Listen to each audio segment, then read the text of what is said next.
Jangan halang Nazmi benarkan ARDELL.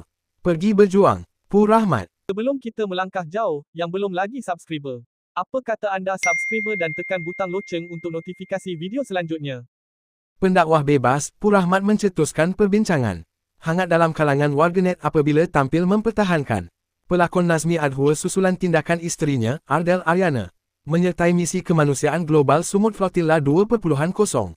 Menerusi satu hantaran di Threads, Pur Rahmat menegaskan bahawa setiap suami mempunyai hak dalam menentukan keputusan rumah tangga masing-masing. Namun, beliau meminta orang ramai agar tidak menghalang keputusan Nazmi yang memberi keizinan kepada Ardell untuk terlibat dalam misi tersebut. Anda tak nak benarkan isteri anda join Sumut tu hak anda.